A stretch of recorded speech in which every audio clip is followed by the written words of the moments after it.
Hi everybody, welcome to a new edition of Let's Talk About Education with Antonio Corrales. We have talked in this show before about what does it mean to be a higher administration top manager, the implications that it has, and how to get there. But we never talked before about the perspective of a Latina and what does it take to get to the high level of higher ed administration. Well, today we have the honor to have with us future Dr. Indra Pelaez, who is the Associate Vice Chancellor of Enrollment, Management, and Success in the Houston Community College. And we're gonna be talking to her to ask her, what does it take to get to where she is. Indra, thank you so much for being with us today. Thank you for being here and having me in your show. Absolutely, it's an honor. All right, Indra, why don't we start by letting you introduce yourself to the audience and kind of letting them know, how do you get to where you are in your career right now? Sure. So my name is Indra Paola Pelaez, and I was born in Guatemala. I moved to Chicago when I was 16. I didn't have any family in the U.S. I just wanted to learn English and then go back to Guatemala. Short story long, I never went back. I ended up starting at a community college where I took my prerequisites. Then I transferred to DePaul University where I completed both a bachelor's in computer science and a master's in counseling. Okay. After that, I went back to work to the community college where I took my prerequisites, and I started my career as an advisor. And I spent 5 years as an advisor. I love being with students, helping them with their pathway because I wanted to give back the opportunities that I received when I came to the U.S. I spent 5 years, and I was given the opportunity to serve as a director of student support services at the district office in Chicago of City Colleges. And 5 years later, I was asked to apply for another position, and this time was the Associate Dean of Student Services at Harry S. Truman College, another City College of Chicago. I spent another 4 years there, and I've been very fortunate to meet different people that have mentored me throughout the way, and that's key to the success that I've had so far. The different mentors giving me feedback to grow, and being a sponge to learn and to be better every day. At that time, I had a mentor that said, "You're ready for your next role. You need to expand your wings and go to another state." I listened to her and I applied to different states, and I ended up getting a job in Houston. And at Houston Community College, I began my career at Dean of Student Success at the Southeast College into 2016.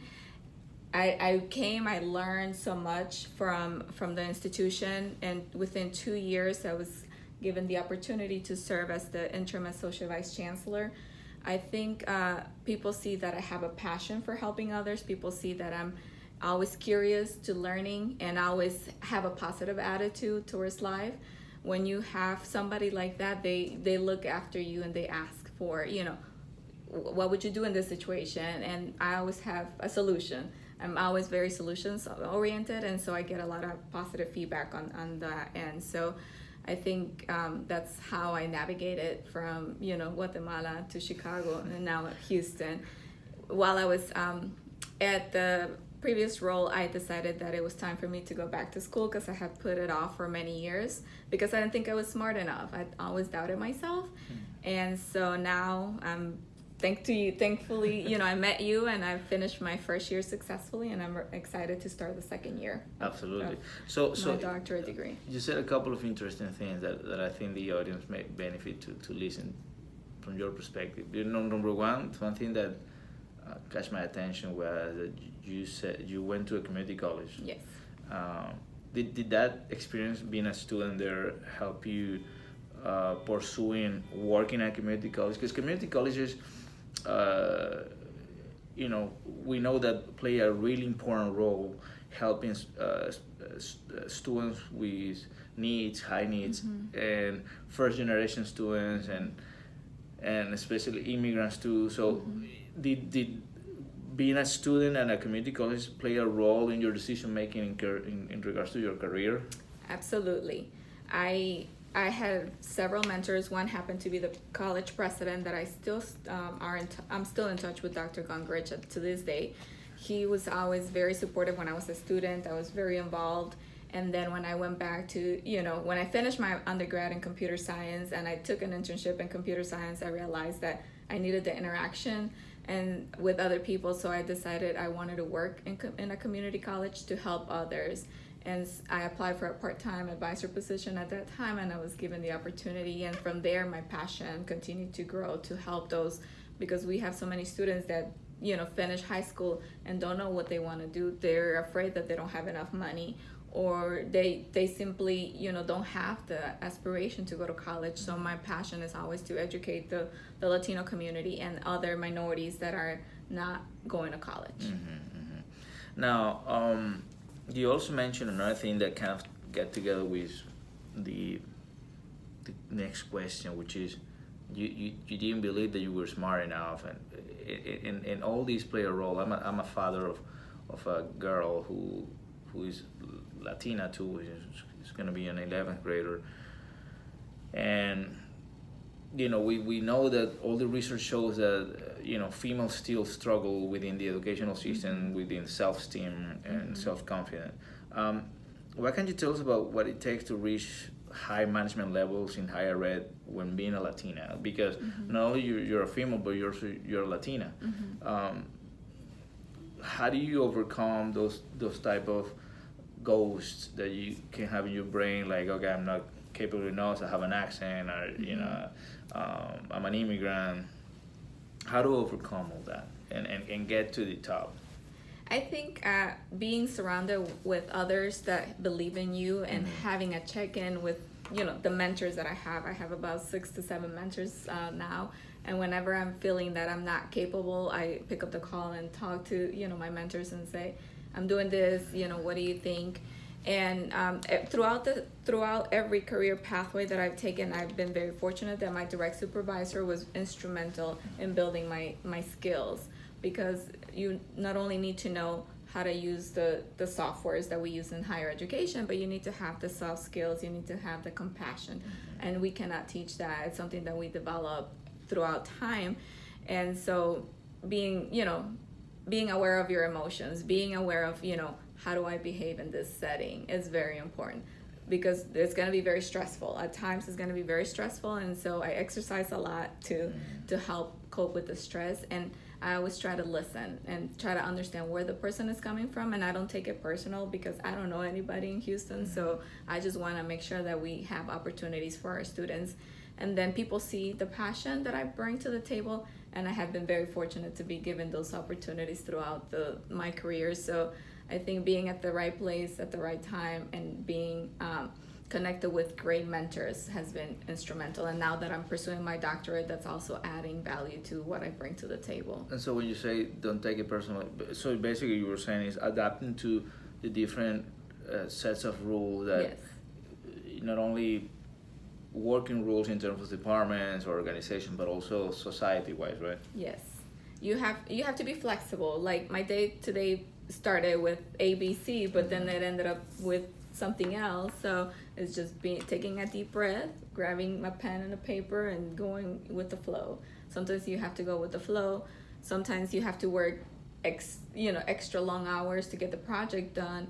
But you have to do what you have to do with with the resources that you are given. And one thing that I like about what you're saying is like you didn't look for excuses not to get to where you want to go.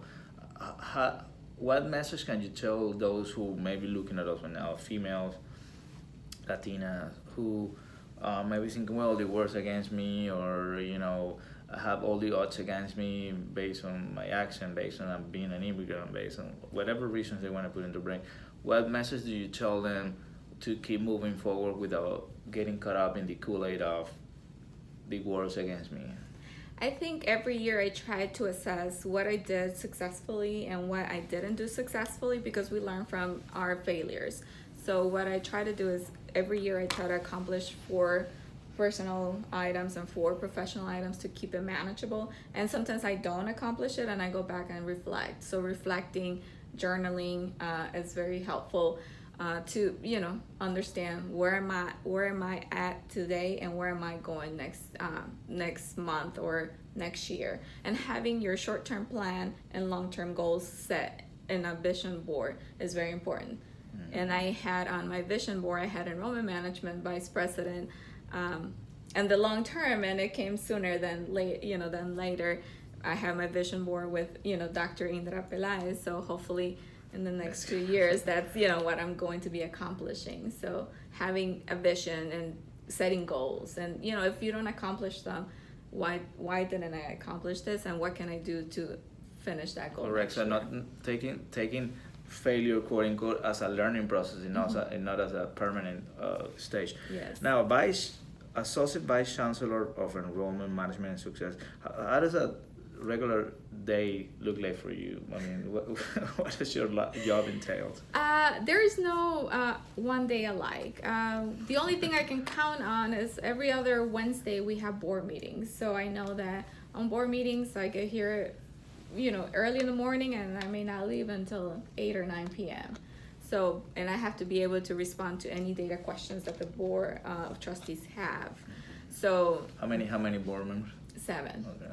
So there are times when I know every other Wednesday, unless the meeting schedule pattern changes, but on a daily basis, it entails a lot of meetings. It entails working with students. If there's a concern that was sent from the Chancellor's office that a student has, I prioritize the students. I always want to make sure that the students have priority and they understand. The other day I was in a call with HR, and then a student calls. I said, give me one moment so I can respond to this phone call, because students may not call me back, or may just be too afraid, to kind of reach out again. So I want to make sure that they feel comfortable and that they feel okay when they call, so that they can get their answers and they can go on to the college or whatever they want to do. That's awesome. Now, what have you learned something about the dynamic with the board members?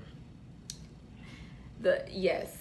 because usually, I mean, it's like having 7 different bosses. I mean, at least in the pre-K through 12 setting, and I have talked to president of community college who have also board, and the dynamic is kind of similar. I mean, having to establish those relationships and that trust, to make it more dynamic and fluid. And what has been your experience dealing with board members in terms of your job? So I've learned that I have to have my data intact for them, because at any point they're gonna ask questions. Where's enrollment today, or what is the graduation rate for last year versus this year? So I always have to make sure that I have that. And there are times when I'm going to be attending meetings with board members, so making sure that I make contact with the board member and just facilitating whatever the board member needs for a student, making sure that I follow through. And so it's being flexible, adjusting to the situation, and helping the students, because the board members are here to help facilitate the student success. Absolutely. Now, you mentioned students a lot. What, in your opinion, what is your role of a top manager in higher ed, and the impact that they may have on students, especially economically disadvantaged students, within the context of a community college, for example? So I think my role is to make sure that we have an easy onboarding process. If the process to submit the application and submit documentation is too difficult, then we're not doing our job to help the low-income first generation students apply to college. So I do that part. I also work with the other associate vice chancellors to ensure that the policies and procedures are student friendly, and that we have opportunities, that we seek out scholarship opportunities. If I have a student that cannot afford books, I will be submitting a scholarship request on the behalf of the student. So I don't send them around, I do it myself for the student. So helping that student where they are. If they need a translator, many times they need somebody to translate, when they come to this building, I'm there to assist as well.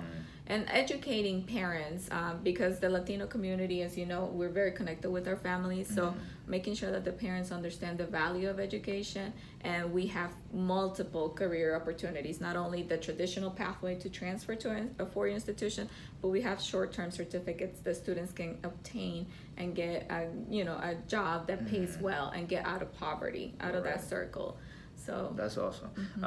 What about the role of community colleges, though? I mean, because we have universities, and we have here in America, we have community colleges, where you have. We understand that they play a critical role, especially with first generations. So what do you think that the role of community colleges is in America right now and in the foreseen future? Access, completion, access, retention, completion. So we want to make sure that they come because we're affordable. We have small classes. We have a lot of faculty that care for them. And then complete, retention from one semester to the next so that they can complete a level 1 certificate, a level 2 certificate, or an associate's degree. So we want to make sure that they know they have multiple pathways and we're affordable in comparison to the 4-year institutions. Absolutely. And a lot of parents are afraid to submit their tax information, or they don't feel comfortable. So we want to educate parents, like, you can come to Houston Community College, take 4 classes, and pay approximately $1,000 for those classes in comparison to the tuition that other institutions charge. So it's affordable. Now, what about that tendency that had been in some of them that providing bachelor degrees, going to 4-year degrees? What are your thoughts on that? Or do you think that that's gonna be something that is gonna happening in the foreseeable future? Because I see a competition between universities and community colleges if they start going more and more to 4-year degrees. So if the community colleges offer bachelor's degrees, Yeah.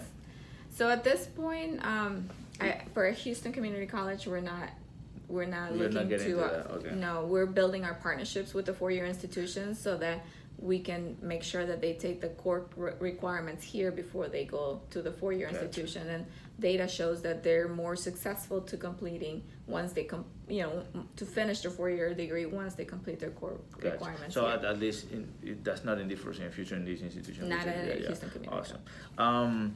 What are the most challenging parts of your job?